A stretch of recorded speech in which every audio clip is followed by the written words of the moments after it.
Operation లేకుండా మోకాళ్ళు మరియు నడుము నొప్పులకు అత్యాధునిక చికిత్స డాక్టర్ భావన హర్వాని గారి ఆధ్వర్యంలో ఆర్ఎఫ్ఏ మరియు ప్లాస్మా పద్ధతిలో చిన్న ఇంజెక్షన్ తో పరిష్కారం. Hospitals road number 12 Banjara hills. ఆరుగాలం కష్టపడి పండించిన పంటకు గిట్టుబాటు ధర దక్కక అమ్ముకుందామంటే కొనే నాథుడే లేదని రైతులు నరకయాతన పడుతున్నారు. ధాన్యం తెచ్చి మార్కెట్లో ఆరబోసి అమ్ముకుందామని ఉంచితే నెలలు గడిచినా కొనుగోలు చేసిన పాపాన పోలేదంటూ అన్నదాతలు కన్నింటి పర్యంతమవుతున్నారు. సిద్దిపేట జిల్లా తోగుట మార్కెట్ యార్డుకు రైతులు పొద్దుతిరుగుడు మొక్కజొన్న వరి ధాన్యాన్ని తీసుకొచ్చారు. నెలలు గడుస్తున్నా అధికారులు కొనుగోలు చేయడం లేదంటూ అన్నదాతలు ఆవేదన వ్యక్తం చేస్తున్నారు.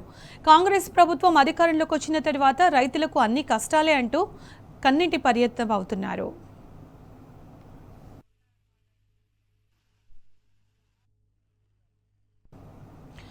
అప్పుడేమో ఎరువులు దొరకక ఫర్టిలైజర్ షాపుల వద్ద కాపులు కాస్తే ఇప్పుడేమో ధాన్యం పండించి అమ్ముదామని మార్కెట్ యార్డ్లో రాత్రింబవళ్లు పడిగాపులు కాయాల్సిన పరిస్థితి దాపురించిందని రైతులు వాపోతున్నారు.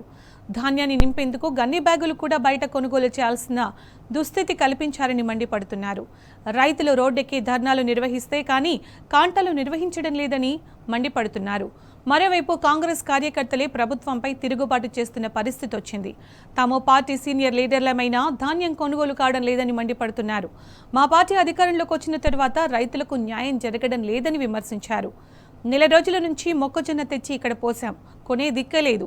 గన్ని బ్యాగులు కూడా మేమే కొనుక్కోవాలంట. ఇదేనా రైతు రాజ్యమని ప్రశ్నించారు. ఇలా 15 తారీఖు ఈ నెలకోలే అవి పోతలేవు, మాకు బారదాన్ని ఇస్తలేరు, ఏం చేస్తలేరు, ఇక కొనేటట్లేరు అని చెప్పేసి అప్పుడే తీసుకొని పోతుంది. ఇక అవసరం అమ్ముకుంటున్నాం. ఇప్పుడు 2000 లాస్ క్వింటల్ 2000 లాస్ బయట అమ్ము. కరెంటు ప్రాబ్లం ఉన్నది, నెక్స్ట్ ఈ మార్కెట్ ప్రాబ్లం ఉన్నది. వడ్డు కొట్టలేరు, మొక్కలు కొట్టలేరు, పంపులో ఏది కొట్టలేరు. ప్రతి ఒక్కదానికి బాగానే ఉంది, రైతు బాధ లేదు, విధానం లేదు. అప్పుడు ఒకసారి 6000 3000 ఇస్తున్నాడు, పుచ్చమెత్తుకున్నట్టు చేస్తుంది. ఎట్లున్నది ప్రతి ఒక్కదానికి ఇదే ఉన్నది. రైతు భరోసా లేదు, ఇది లేదు, అది లేదు. రైతు బీమాలు కూడా దగ్గర లేవు. అవి ఒకరికి ఇస్తున్నాం, ఒకరికి అది ఇస్తున్నది. ఎరువున మాఫీలు అంటాడు, అది అంటాడు, ఇది అంటాడు. ఇంకా ముచ్చట చెప్తుంది. ఇప్పుడు మంచిగా ఒక రైతుకు 1 లక్ష రుణమాఫీ చేస్తారు, 2 లక్షల రుణమాఫీ అంటారు. ఇప్పుడు మళ్ళీ అది ఒక కొత్త ముచ్చట వచ్చింది.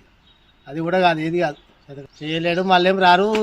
కాంగ్రెస్ అనేది కూడా మళ్ళీ 10 ఏళ్ళు అయినా కానీ మళ్ళీ మర్చిపోయిన పని. ఇక వచ్చినాయి ఇవి అన్నీ ప్రాజెక్టులు కట్టి చేసి కాలువలన్నీ తీసి పెడితే నీళ్ళు ఇస్తాయి. శాతం అవుతుంది. మక్కలు తెచ్చి 8 రోజులు అవుతుంది. 8 రోజుల నుంచి తిరగగా లాస్ట్కు అడ్మిట్ జల్లి వద్దామంటే మిషన్ సగం దొరుకుతుంది. ఒకటి బెల్ట్ పోయిందంటారు, ఒకటి వైరు పోయిందంటారు. 26 రూపాయలకు ఒక సంచి. ఆ 26 రూపాయలు పెట్టి సంచి తెస్తే ఆ సంచులు తెచ్చినాక 3 రోజులు టైం పట్టింది. ఇక అనగా నిన్న లొలి ధర్నా చేస్తే నిన్న లొలికి ఎత్తుకుంటే నిన్న పొద్దున కాడ పెట్టింది.